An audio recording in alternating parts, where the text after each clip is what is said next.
கவலை ஏற்படுகின்ற பொழுது, கவலை என்ற உணர்வு அந்த மனிதனுக்கு ஏற்படுகின்ற பொழுது அவன் அதை வெளிப்படுத்த வேண்டிய அவசியம் கிடையாது. அப்ப என்ன செய்யணும் என்பதை ரசூல் ஸல்லல்லாஹு அலைஹி வஸல்லம் எங்களுக்கு சொல்லி தந்திருக்கிறார்கள். குர்ஆன் ஹதீஸையும் பார்த்தால் ஒரு மனிதன் கவலையுற்று வாழ்வதற்கு பல விஷயங்கள் இல்லை. அதுல மிக முக்கியமான சில விடயங்களை மட்டும் பட்டியல் போட்டு தருகிறேன். இன்ஷா அல்லாஹ் அதை நம்ம படிச்சுக்கொள்ளும். முதலாவதாக, ஒரு மனிதன் கவலை ஏற்படுகின்றது என்றால், இப்ப நான் சொல்லக்கூடிய விஷயங்களை நம்ம வாழ்க்கையில் அப்படியே நாளாந்தம் நம்ம பின்பற்றி வந்தால் இன்ஷா அல்லாஹ் நம்ம கவலையினால் தாக்கம் பெற மாட்டோம். கவலை எங்கள் உள்ளத்தில் பெரிய தாக்கத்தை ஏற்படுத்தாது. அதுல முதலாவது விஷயம் என்னன்னா, எப்பொழுதுமே ஒரு மனிதனுடைய தொடர்பு அல்லாஹ்வோடு சீராக இருக்கணும். துவா எப்பயுமே இருக்கணும். ரசூல் ஸல்லல்லாஹு அலைஹி வஸல்லம் கவலைகள் நீங்கிறதுக்கு நிறைய துவாக்கள் சொல்லி தந்திருக்கிறாங்க. குறிப்பாக இப்ப நம்ம சொன்ன துவா, அல்லாஹும்ம இன்னி அஊது பிக மினல் ஹம்மி வல் ஹஸன், நேரடியா வருது. அடுத்தது, என்ன பிரச்சனை வந்தாலும் லா இலாஹ இல்லா அன்த சுப்ஹானக இன்னி குன்து மினல் ஸாலிமீன். இது யார் ஓதுனது? யூனுஸ் அலைஹிஸ்ஸலாம். அவங்க இருந்த பிரச்சனையை விட நமக்கு பெரிய பிரச்சனை வந்துட போகுது. மீனுடைய வயிற்றுக்குள்ள ஒருவர் இருக்கிறாரு. அதுவும் அந்த அந்த மீனுடைய தோல், மீனுடைய வயிறு, கடலுக்கு அடியில் அந்த 3 நாள் இருளுக்குள்ள இருந்து கொண்டு அல்லாஹ் அழைக்கிறார். நிராசை அடையவில்லை. ஃபனாதா ஃபி ظுலுமாத். எப்படி சொல்ல? லா இலாஹ இல்லா அன்த சுப்ஹானக இன்னி குன்து மினல் ஸாலிமீன் சொல்லி இருந்தார். அப்ப அல்லாஹ் அதில இருந்து விடுவிக்கிறான். அப்ப எனவே ஒரு மனிதன் துவா அதில இருந்து நிராசை அடைந்து விடக் கூடாது. எந்நேரமும் அல்லாஹ்விடத்துல துவா கேட்கணும். ஒரு மனிதருக்கு இப்ப எனக்கு இந்த துவா எல்லாம் பாடம் இல்லை, என்ன செய்யறேன்டா, உங்களுக்கு தெரிஞ்ச பாஷையில் நீங்க தாராளமா கேளுங்க. சுஜூதுல கேளுங்க, அத்தஹியாத்துல இன்னக ஹமீது மஜீத், ஸலவாத் ஓதி முடிஞ்சு கடைசி அத்தஹியாத்துல தாராளமா துவா கேளுங்க.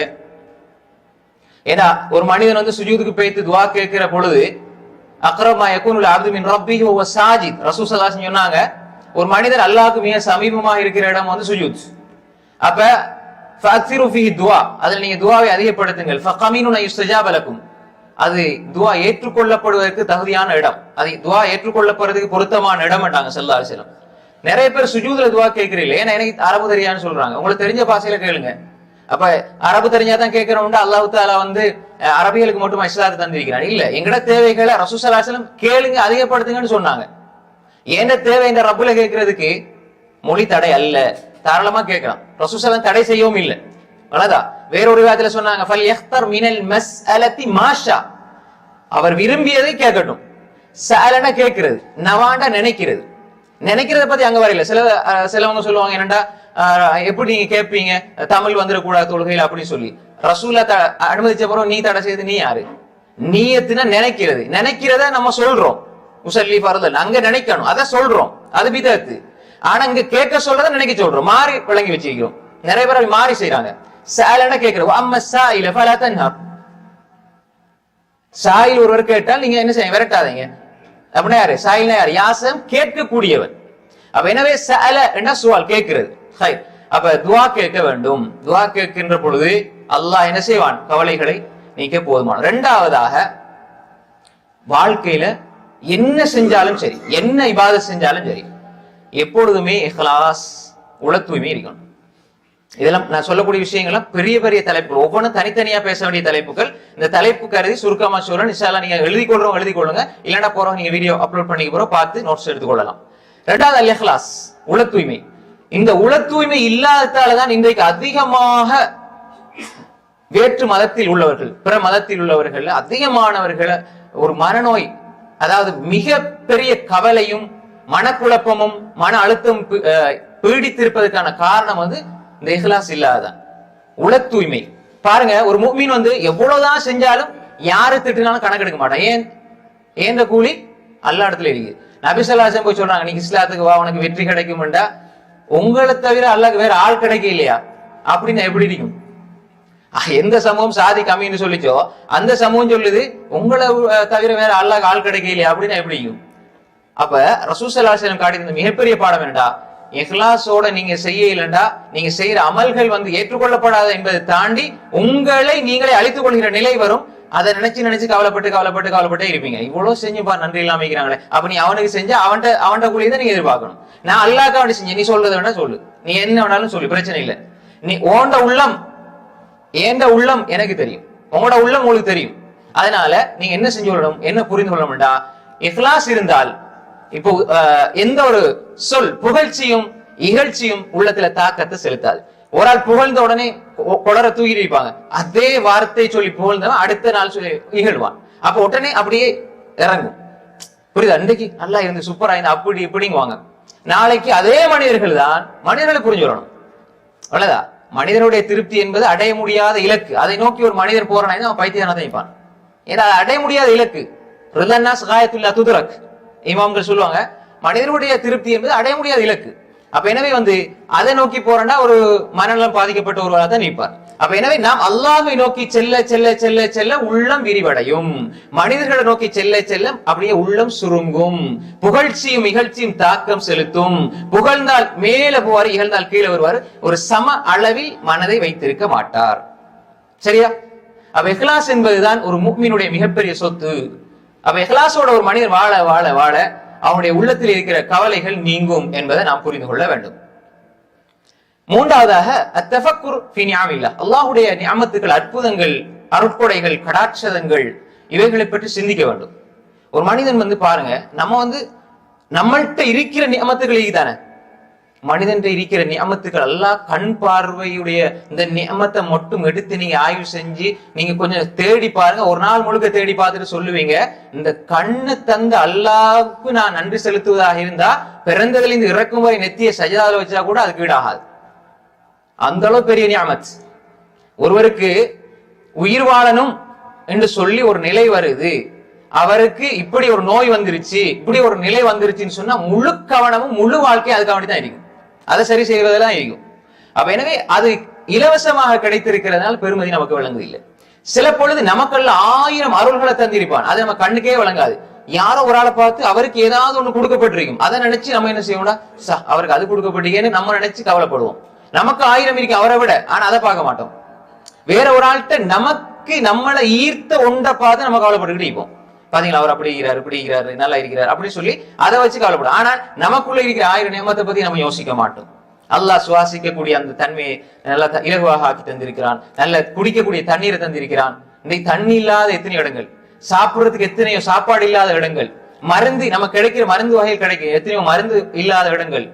அதெல்லாம் பார்த்தாலே நாம் புரிந்து கொள்ளலாம் அல்லாஹ் நமக்கு எவ்வளவு அருள் செய்திருக்கிறான். அல்லாஹ்வுடைய அருளை நினைக்க நினைக்க நினைக்க அல்லாஹ் தந்திருக்கிற அந்த கையை விடவா பெரிய அருள் வேற, காலை விடவா பெரிய அருள் நினைக்கும் பொழுது நன்றி செலுத்துற உணர்வு வரும். நன்றி உணர்வு என்பது உள்ளத்தை பக்குவப்படுத்தும், கவலையை நீக்கும். இது மூன்றாவது விஷயம். நாலாவது, எப்பொழுதுமே நம்ம வாழ்ற அந்த நாள்ல நம்ம செய்யற அமல்கள், இபாதத்துகள் எல்லாத்தையுமே இதுதான் என்னுடைய கடைசி தருணம் என்று நம்ம இபாதத்துக்கள்ல போகணும். அதே நேரம் எந்த பிரச்சனையையும் அந்த நாள்ல இருந்து யோசிக்கணும். நேற்று நடந்தது நினைச்சால் ஒண்ணு நடக்க போறதில்லை. நாளைக்குள்ளது அல்லாஹ் கையில இருக்குது. இன்றைக்குள்ள அந்த நொடியில நான் மகிழ்ச்சியாக இன்றைக்குள்ள நொடியை அல்லாஹ்வுக்கு பொருத்தமானதாக கழிச்சால் ஒவ்வொரு நொடியும் அல்லாஹ்வுக்கு பொருத்தமானதாக போகும். எதனால பத்தி நம்ம ஏன் கவலைப்படணும்? அது அல்லாஹ் கையில இருக்குது. ரிஸ்க் அளிக்கிறவன் அல்லாஹ். நாளைக்கு இப்படி நடந்தா என்னடா செய்யறது அப்படி நம்ம யோசிச்சே நான் 10 நாள் கழிச்சிருவோம். ஆனால் நாளைக்கு நம்ம நினைக்கிறதோட டபுள் மடங்கு ஹைரானது அல்லாஹ் ஆக்குவாங்கிறது நமக்கு தெரியாது. சில ஒன்றை இழப்போம். நம்ம இதை இழந்தா நமக்கு எதிர்காலமே இல்லைன்னு நினைப்போம். ஆனா அதை விட அல்லாஹ் பன்மடங்கு உங்களை உயரத்துல வச்சு கண்ணியப்படுத்துவான். நமக்கு தெரியாது. புரியுதா உங்களுக்கு? அல்லாஹ்க்காண்டி நீங்க உன்னை விட்டா அதை விட பன்மடங்கானது அல்லாஹ் தருவான். புரியுதா உங்களுக்கு? ஹை. அப்ப எனவே நாம் அன்றைய நாள்ல, அதனால ரசூல் ஸல்லல்லாஹு அலைஹி வஸல்லம் அவங்கள்ட்ட உபதேசம் கேட்டு வந்த ஒரு மனிதருக்கு ரசூலுல்லாஹ் சொன்னாங்க, எப்படி நீ தொழுதால் கடைசியாக தொழுகின்ற தொழுகை போல, இதுக்கு போற உனக்கு ஒரு தொழுகை இல்ல, இந்த தொழுகையை நீ தொழு என்று சொல்லி கொடுத்தாங்க ரசூல் ஸல்லல்லாஹு அலைஹி வஸல்லம். சரியான செய்தி. அப்ப எப்படின்னா கடைசி தொழுகைண்டா அடுத்த தொழுகை நீ கிடைக்குமான்னு சொல்லி நமக்கு கன்ஃபார்ம் இல்ல, தெரியாது, கிடைக்காதுன்ற ஒரு எண்ணத்துல ஒரு தொழுவாய்ந்தா, உதாரணம் வச்சு கொடுங்க. இப்ப உங்களுக்கு இன்னைக்கு லொஹருக்கு உங்களுக்கு தொழ கிடைக்காது, சுபு தான் உங்களோட கடைசி தொழுகைன்னா அந்த சுபுல நீங்க எப்படி தொழுவீங்க? சாதாரணமா ஒரு டாக்டர் சொல்றாரு 25 நாள் தான் இவர் உயிரோட இருப்பாரு, அந்த 25 நாளும் ஈத்திகாஃப்ல இருப்பாரு வீட்டுக்குள்ள. ஏன்னா இபாதத்துல, வணக்கத்துல, வழிபாடுகள்ல அது ஏதோ ஒரு ஈமானிக்கிறவங்கள்ட்ட ஈமான் இருந்தா அந்த மாதிரி இருப்பாங்க. அதுவும் அப்ப சாதாரண ஒரு டாக்டர் தீர்மானிக்காது. டாக்டர் தீர்மானிச்சு சில நேரம் 2 வருஷம் தான் உயிரோட வாழ்வான்னு சொல்லுவாங்க. அவர் டாக்டர் 2 வருஷத்துல மூத்தா போயிருவாரு. சொல்லப்பட்டவர் என்ன செய்வாரு? அவர் 30-40 வருஷம் வாழ்வாரு. அது அல்லாஹ்வுடைய கையில இருக்குது. நம்ம சாதாரண ஒரு வார்த்தைக்கு எவ்வளவு மதிப்பு கொடுக்குறோங்கிறத பாருங்க. அப்ப எனவே ஒவ்வொரு நாளும் ஒவ்வொரு நொடியும் அல்லாஹ்வுக்கு பொருத்தமானதாக இருக்க வேண்டும். நேற்றைய பத்தியும் நாளைய பத்தியும் நம்ம என்ன செய்யக்கூடாது, வீணாக மனசை குழப்பிக் கொள்ளக்கூடாது. ஆனால் திட்டமிடல் இருக்கணும். திட்டமிடல் என்பது வேறு, டென்ஷன் ஆகிறது, நினைச்சு வருத்தி கொள்றது என்பது வேறு. அதை நல்லா புரிஞ்சுக்கணும். நாளைக்கு இப்படி செய்யணும், இப்படி செய்யணும், அங்க போகணும் திட்டமிடல், அது கூட என்ன சொல்ல வரையில, அதுக்குதான் வேணும். இல்லைச்சா? திட்டமிடல் ரசூலா திட்டமிட்டு இருக்கிறாங்க. அது மனித வாழ்க்கையிலே ஒரு மிக முக்கியமான ஒரு கட்டம். அது கூடாது என்பதல்ல. ஆனால் வருந்துதல், கவலைப்படுதல் என்பது கூடாது. எதிர்காலத்தை நினைச்சு கவலை போனது நினைச்சு. அஞ்சாவதாக தவக்குல், அல்லாவை சார்ந்து இருக்கணும். எந்த ஒரு விஷயத்திலையுமே நம்ம அல்லாஹு தாலாவை சார்ந்து இருக்கக்கூடியவர்களா இருக்கணும். மனிதர்களை சார்ந்து இருக்க கூடாது. மனிதர்கள்ட்ட பழகிறது, முன்ன பின்ன இருந்த உதவி கேட்கறது எல்லாம் தப்பு கிடையாது. ஆனால் இவங்கதான் எனக்கு எல்லாமும் நீங்க இருந்தீங்க அப்படின்றால் அவங்க ஏதாவது சின்ன ஒண்ணு செஞ்சாலும் உங்களுக்கு காயப்படும். அதனால அல்லாஹ்வை சார்ந்திருங்க. மனிதர்களை சார்ந்திருக்க நினைத்தால், மனிதர்களை நீங்க சார்ந்திருந்தால் மனிதர்களால் உங்களை சந்தோஷப்படுத்த முடியாது, மகிழ்ச்சிப்படுத்த முடியாது, நிரந்தரமான மகிழ்ச்சியை தர முடியாது, கவலையில இருந்து உங்களை பாதுகாக்க முடியாது. மனிதர்கள் அவருடைய செயல்கள் நாளுக்கு நாள் மாறிக்கொண்டே இருக்கும். எப்பொழுதும் இன்றைக்கு நேசிக்கிறவங்க இன்றைக்கு எப்படியே நேசத்தோட மௌத்து முட்டி இருப்பாங்கிறதுக்கு எந்த உத்தரவாதம் இருக்குது இல்ல. ஆனா அதனால நம்ம பிரிஞ்சிடணும் அப்படி அல்ல. ஆனா நம்பிக்கை உண்டு, நடத்தை உண்டு. நடத்தை சரியாக இருக்கணும், ஆனா நம்பிக்கை அல்லாஹ்வோட இருக்கணும். புரியுதா உங்களுக்கு? தவக்குல் அல்லாஹ்விடத்துல இருக்கும். அப்ப அல்லாஹ்வை சார்ந்து இருந்தால் எந்த விஷயத்திலுமே, யா அல்லாஹ் உன்னிடத்துல இதை ஒப்படைச்சிட்டேன், யா அல்லாஹ் இந்த காரியம் நீ பாத்துக்க யா அல்லாஹ் அப்படின்னு நீங்க விட்டுருங்க, அல்லாஹ் அதை பாதுகாப்பான், பார்ப்பான் என்பது நாம் குர்ஆன்ல இருந்து பார்க்கிற விஷயம். ஆறாவதாக, ஒரு மனிதனுடைய ஈமான் அது சரியானதா, ஹகீகத்தாக யதார்த்தபூர்வமான ஈமானை அவன் உள்ளத்துல கொண்டு வரணும். பாருங்க, அல்லாஹ் தஆலா சொல்றான், அஃபமன் ஷரஹல்லாஹு ஸத்ரஹு லில் இஸ்லாம் ஃபஹுவ அலா நூரின் மின் ரப்பிஹ் فويل للقاسية قلوبهم من ذكر الله أولئك في ضلال مبين. அல்லாஹ் தஆலா சொல்கிறான், அஃபமன் ஷரஹல்லாஹு ஸத்ரஹு லில் இஸ்லாம், இஸ்லாத்துக்காக ஒரு மனிதனுடைய உள்ளத்தை விசாலமாக்கி இருக்கிறான் அல்லாஹ் தஆலா. இவரை பத்தி அல்லாஹ் சொல்றான், இவர் அல்லாஹ்வுடைய நூர் பிரகாசத்துல இருக்கிறார். ஃபஹுவ அலா நூரின் மின் ரப்பி, இவர் அல்லாஹ்வுடைய திக்ரை விட்டு தூரமாகி கல்லெஞ்சமாகி போனவரை போலவா இவர வாழ்க்கைன்னு அல்லாஹ் கேட்கிறான். புரிஞ்சுக்கிட்டீங்களா? எவ்வளவு அழகான ஒரு விஷயம். சொல்லி போட சொன்ன, அவர்கள் தெளிவான வழிகட்டில் இருக்கிறார்கள். அப்ப உள்ளத்துல அல்லாஹ்ட திக்ர் இல்லாம கல்லெஞ்சமாகி போறவங்களை போல நீங்க அல்லாஹ்வை சுஜூத் செய்யறவங்க நினைச்சிட்டு இருக்கிறீங்க. இஸ்லாத்துக்கு அல்லாஹ் விரிவாக்கி கொடுக்கிறான். உள்ளம் விரிந்து இருக்கிறது என்றால் உள்ளத்துல மகிழ்ச்சியும் இன்பமும் தாண்டவம் ஆடிக்கொண்டிருக்கிறது. உள்ளத்துல இன்பம் மகிழ்ச்சியும் குடிகொண்டிருக்கிறது. அல்லாஹ் சொல்றான், அஃபமன் ஷரஹல்லாஹு ஸத்ரஹு லில் இஸ்லாம் ஃபஹுவ அலா நூரின் மின் ரப்பிஹ். சொல்லி போட சொல்றான், ஃபவைலுல் லில் காஸியத்தி குலூபுஹும் மின் ஸிக்ரில்லாஹ். அதாவது அல்லாஹ்வுடைய திக்ரை விட்டும் தன்னை அப்புறப்படுத்தி விலக்கி கொண்ட கல்லெஞ்சக்காரர்களுக்கு கேடு உண்டாகட்டும். அல்லாஹ் திக்ர் செய்ய டைம் இல்ல, தொழ டைம் இல்லைன்னா உள்ளம் எப்பயுமே அப்படித்தான் இருக்கும், இறுகி போயிருக்கும். அல்லாஹ் பத்தி கேட்கறதுக்கு நேரம் இல்ல, அல்லாஹ் பத்தி பேசுறதுக்கு நேரம் இல்ல, அல்லாஹ் தொழுறதுக்கு நேரம் இல்லைன்னா அது இறுகித்தான் இருக்கும். நம்ம நிம்மதியை தேடுறதுக்கு காசு செலவழிக்கிறோம். ஆனால் எத்தனையோ கோடான கோடி இந்த நிம்மதி விற்கப்படுதுன்னு சொன்னா, ஒரு இன்றைக்கு இருக்கிற பெரிய பணக்காரெல்லாம் அதுக்கு தான் முதல்ல போவாங்க நிம்மதியை வாங்குறது. ஆனால் அந்த நிம்மதி உன்னுடைய தலையை அல்லாஹுக்கு முன்னால் தாழ்த்துவதில் தான் இருக்கிறது என்பதை மறந்து விடுகிறார்கள். சஜதா செய்யுங்க, சுமைகளை இறக்குங்கள். சஜதா செய்யுங்கள், உங்கள் ரப்போடு நீங்க பேசுங்கள். சஜதாவில் உங்கள் சுமைகளை இறக்கி வையுங்கள். அதுதான் ஒரு மனிதன் நெருங்க நெருங்க, அல்லாஹ் நெருங்க நெருங்க அவனுடைய துன்பங்கள் துயரங்கள் பஞ்சாக பறக்க ஆரம்பிக்கும்.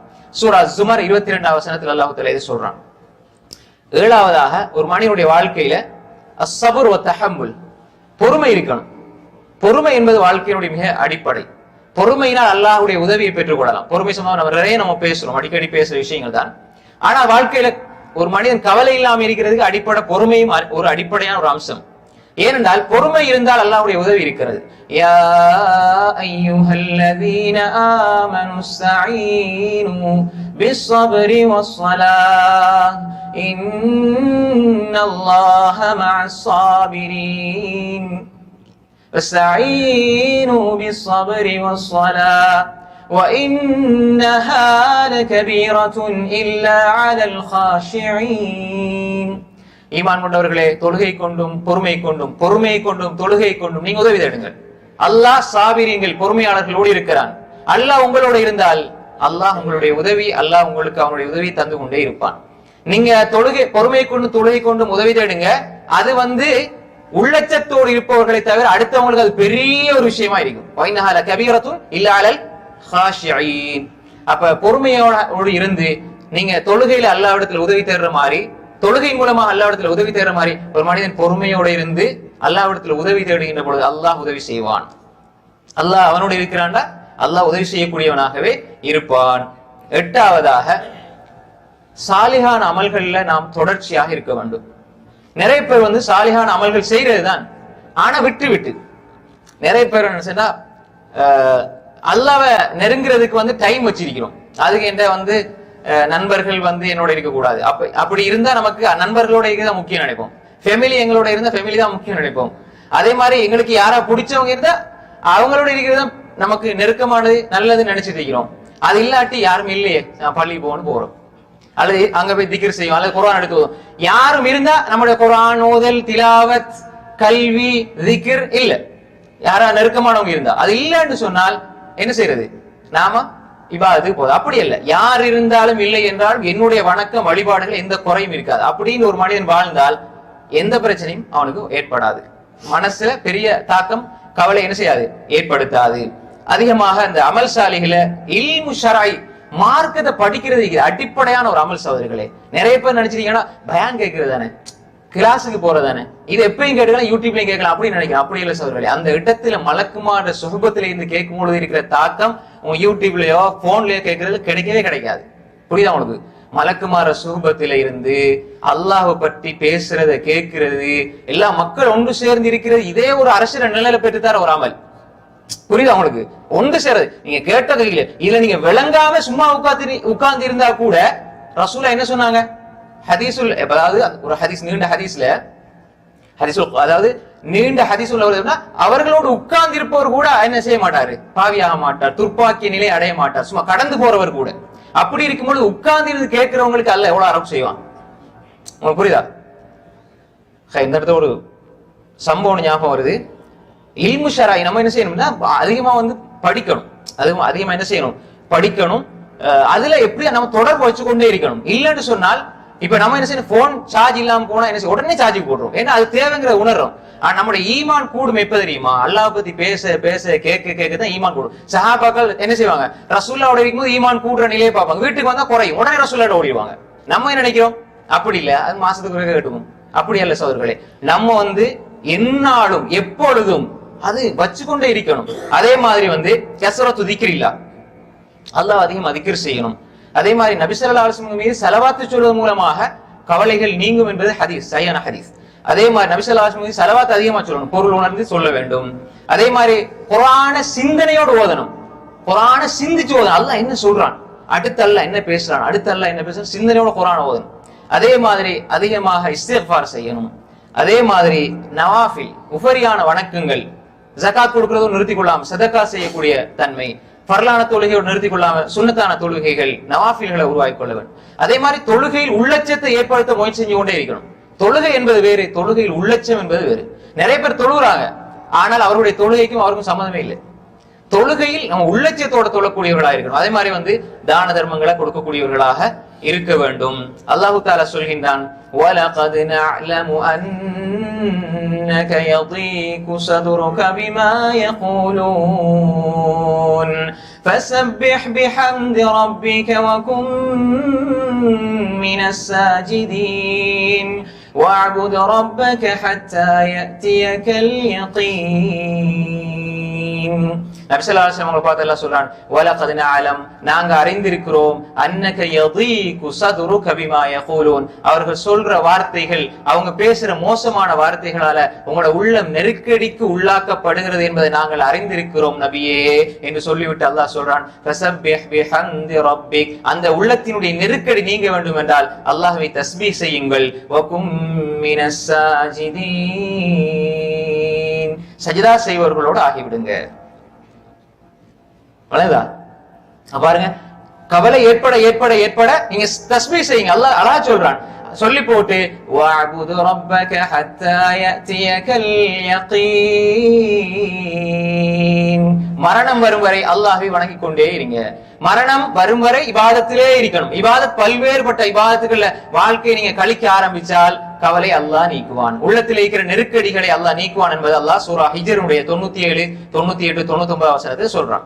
அதே மாதிரி 9வது அல்லாஹ்வுடைய பெயர்கள் சிஃபாத்துகளை பத்தி சிந்தித்து கொண்டே இருக்கணும்.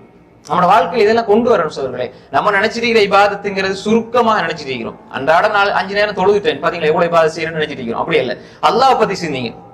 அவருடைய பெயர்கள் அர் ரஹ்மான் அவன் எப்படிப்பட்டவன், ரஹீம் எப்படிப்பட்டவன், அல் மலிக் எப்படிப்பட்டவன், குத்தூஸ் எப்படிப்பட்டவன்.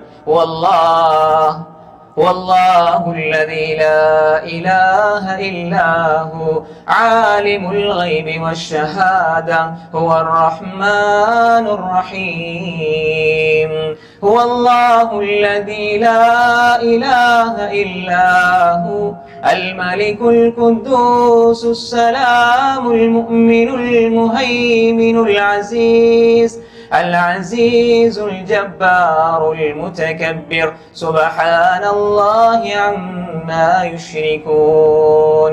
சூரா ஹஷ்ருடைய கடைசி வசனங்களை எடுத்து பாருங்க.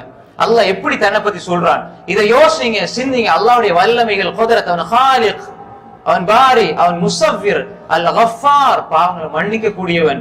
அல்லாஹ் பத்தி நினைக்க நினைக்க நினைக்க, அல்லாஹ் சிந்திக்க சிந்திக்க சிந்திக்க, அல்லாஹ்வுடைய வல்லமைகள், பெயர்கள், சிஃபாத்துல சிந்திக்க சிந்திக்க, உள்ளத்தில் இருக்கிற கவலைகள், நம்ம நினைக்கிறது நம்மளோட உள்ளத்தில் இவ்வளவு பெரிய பிரச்சனை இருக்கிறது, அப்படி அல்ல, அல்லாஹ் அதை நீக்க சக்தி பெற்றவன் என்பதை நாம் உணர வேண்டும். அதே மாதிரி தான் 10வதாக குடும்ப உறவுகளை சேர்ந்து வாழ. குடும்ப உறவுகளை சேர்ந்து வாழ்வதன் மூலமாக ரிஸ்க்ல பரக்கத் ஏற்படும், ஆயுள்ள விருத்தி ஏற்படும். ஹதீஸ்ல சரியான ஹதீஸ்ல நம்ம பார்க்கிறோம். அப்ப எனக்கு அதுல குறிப்பாக பிருல் வாலிதை, பெற்றோர்களுக்கு உபகாரம் செய்யறவங்க அவங்களை அல்லாஹ் தஆலா நிச்சயமா கைவிட மாட்டான். பெற்றோர்களுக்கு உபகாரம் செய்யக்கூடியவர்களை அல்லாஹ் கைவிட மாட்டான். நிறைய வசனங்களை நம்ம பார்க்கலாம். பெற்றோர்களுக்கு உபகாரம் செய்வது, சில அறிஞர்கள் சொல்லுவாங்க எப்படின்னா, பெற்றோர்களுக்கு உபகாரம் செய்பவர்களுடைய வாழ்க்கை வெற்றியானதாக தான் இருக்கும். நீ பாருங்க, உயர்ந்து வாழ்க்கையில உயர்ந்த அறிஞர்கள் எல்லாம் நீங்க பாத்தீங்கன்னா அவங்களுக்கு அவங்களோட வாழ்க்கையுடைய பின்புலமாக இருப்பது அல்லாஹ்வுடைய இந்த இபாதத். அதே மாதிரி ஹுக்கூக்குல் இபாதத் விஷயத்துல பெற்றோர்களுக்கு உபகாரம் செய்வதாக இருக்கும். அதே மாதிரி 11வது விஷயம், எங்களுக்கு வாழ்க்கையில எப்பயுமே தேவையில்லாத விஷயங்களை விட்டு நம்ம தவிர்த்து கொள்ளணும். பிரயோசமான விஷயங்கள், மறுமைக்கு உலகத்துல பயனுள்ள விஷயங்கள், மறுமைக்கு பயனுள்ள விஷயங்களை எங்களோட வாழ்க்கை கழியணும். நம்ம என்ன நினைப்பா தெரியுமா, சேத்தா எப்படி எங்களை இயக்குவான்டா, லேசா ஒரு 2 நிமிஷம் பார்ப்போம்னு தான் நம்ம போவோம். பார்த்தா 1 மணி நேரத்துக்கு போறோம், சனியான்னு போவோம். இதான் நம்ம பைத்தியாரத்தனம், பெரிய ஒரு முட்டாள்தனம் சோதர்களே. சும்மா ஒரு 2 நிமிஷம் பார்ப்போம்னு போவோம். அது சேத்தா விடுவான தள்ளி தள்ளி தள்ளி தள்ளி ஒரு 8 மணி ஆயிட்டா அநியாயம் அப்படின்னு போவோம். நடக்குதா இல்லையா? சைத்தா நீ பார்க்காத அப்படின்னு சொல்ல மாட்டான். அது அந்த கெட்ட பழக்கம் அவன்கிட்ட இல்லை. ஆனா மிகப்பெரிய கெட்ட பழக்கம் அவன்கிட்ட. இப்ப பாரு, கொஞ்சம் பாரு அப்படின்னு சொல்லுவான். ஆனா நம்ம எப்படி, அவன் அப்படி சொல்றேன்னு நம்ம அதுக்கு மேல போயிடுவோம். அதனால அதை விட்டுறணும். அதே மாதிரி தான் குர்ஆன் எடுங்க. குர்ஆன் எடுக்கும் போது 10 நிமிஷம் சரியா, டைமிங் சரியா பிக்ஸ் பண்ணிக்க. டைமிங் தான், அதுல மட்டும் தான் டைமிங் 10 நிமிஷம். குர்ஆன் நீ ஒரு நாள் முழுக்க ஓதுனால ஏன் குர்ஆன் ஓதுறேன்னு யாராவது கேட்பாங்களா? அப்ப எனவே நம்ம என்ன புரிஞ்சு கொண்டால், டைமிங் எல்லாம் எதுக்கு தெரியுமா? இபாதத்துக்கு தான். இபாதத் தான் டைமிங். அரட்டை அடிக்கிறதுக்கு, பேசுறதுக்கு, நம்ம அதுக்கெல்லாம் டைமிங் இல்ல. அதெல்லாம் நம்ம நினைச்ச மாதிரி பாத்துக்கோம். அதனாலதான் ஒரு மனிதன் தன்னை கண்ட்ரோல்ல வச்சு கொள்றதுக்கு எல்லாத்தையுமே திட்டமிட்டு இருக்கணும். ஆனால் இபாதத்துக்கு அதிகமான நேரங்கள் அவன் செலவழிக்கணும். திட்டமிடலை தாண்டி இபாதத் செல்லுதா பிரச்சனை இல்ல, திட்டமிடலை தாண்டி உலக விவகாரங்கள் செல்லுதா பிரச்சனை. அதை நம்ம புரிஞ்சுக்கணும். நம்ம மாறித்தான் வச்சிருக்கிறோம், அப்படிதானே? இந்த விஷயத்தை சரியா புரிஞ்சு கொண்டால் நிறைய கவலை, மன அழுத்தங்களை நம்மளால பாதுகாக்கலாம். அதே மாதிரி 12வது, அதிகமா இந்த மன்னிக்கிற தன்மை வரணும்.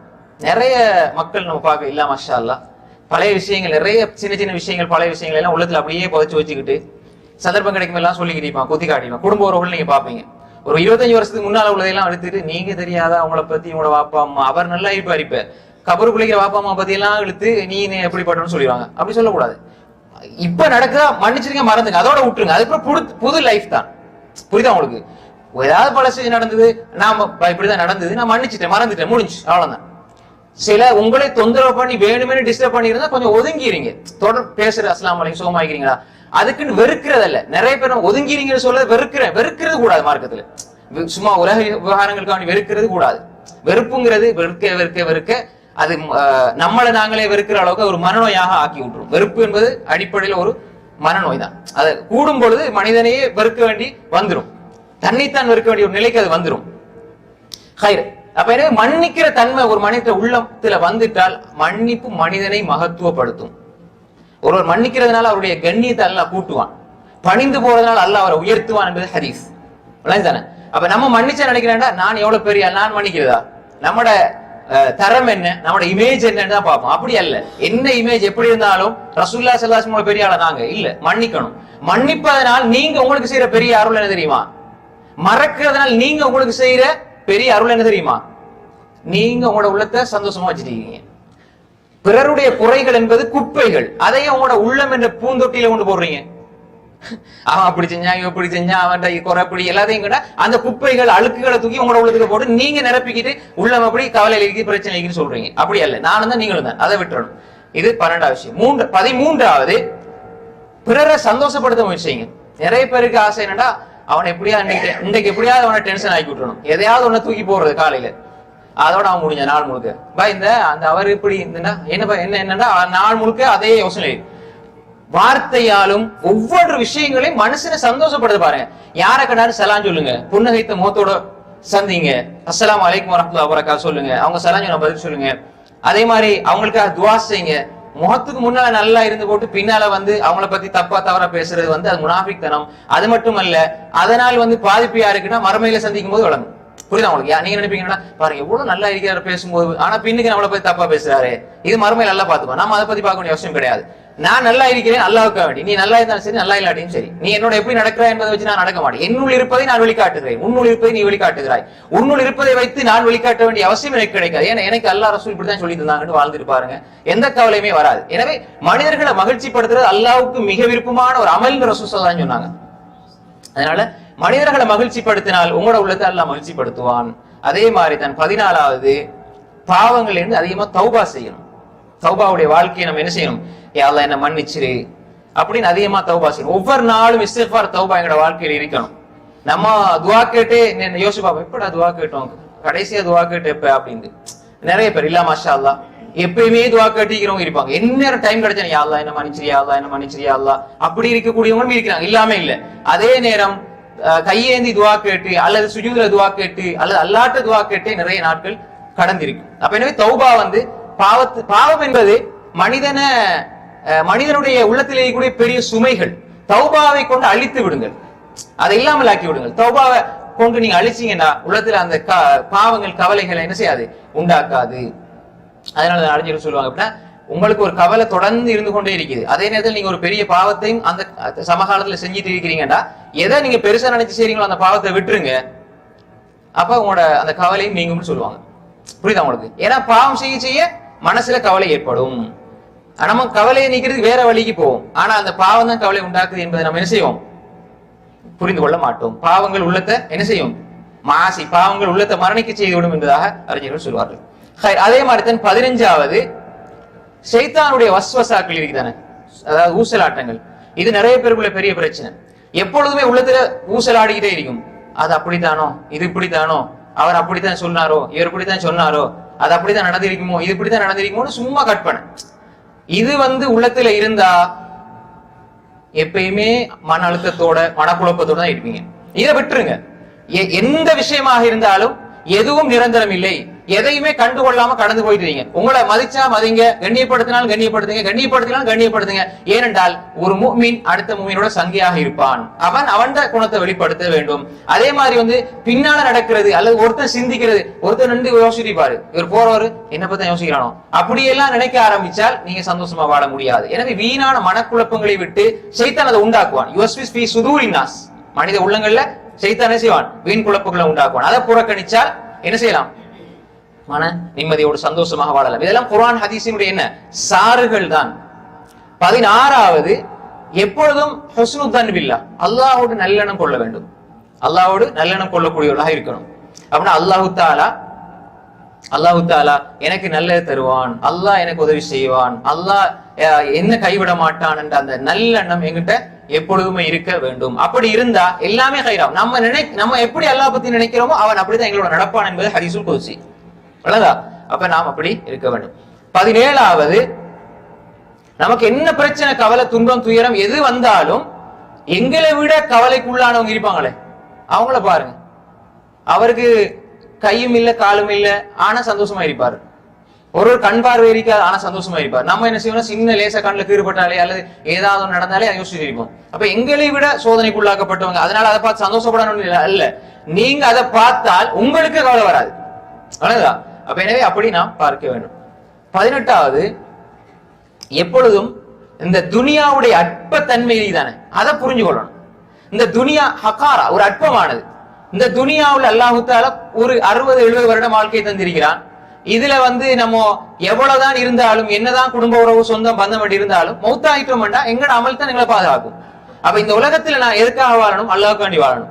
இந்த உலகத்தில் நான் சேர்க்கிறது சம்பாதிக்கிறது எல்லாம் எனக்குரியது அல்ல, நான் அல்லாஹ்வுக்காக வேண்டி கொடுக்கிறது செய்யறதுதான் எனக்குரியது என்பதை புரிந்தால் இந்த உலகத்துல நாம் எங்களை விட்டு தவறி போற உலக சொத்துக்களுக்காக வருந்த மாட்டோம் என்பதை நாம் புரிந்து கொள்ள வேண்டும். 19வது, மறுமையினுடைய நம்பிக்கை உள்ளத்துல ஆழமாக இருக்கணும். மறுமையினுடைய நம்பிக்கை உள்ளத்துல ஆழமாக இருக்கணும். நாளைக்கு மறுமையில நடக்கிற ஒவ்வொரு திடுக்கம், அச்சம், பயம் எல்லாம் அதை நம்ம கேட்கும் பொழுது பார்க்கும் பொழுது இந்த உலகத்தில் நடக்கிறதா பெருசா. நாளைக்கு ஒவ்வொரு மனுஷன் அந்த கடைசி உலக முடிவு நாள், அது போற மாஸ்டர், அது போற அவன் இருக்கிற அந்த கியாமத்துடைய அமளித்து மொழிகள் எல்லாம் நினைச்ச அந்த உலகத்துல மனிதன் கவலைப்படவே மாட்டான்.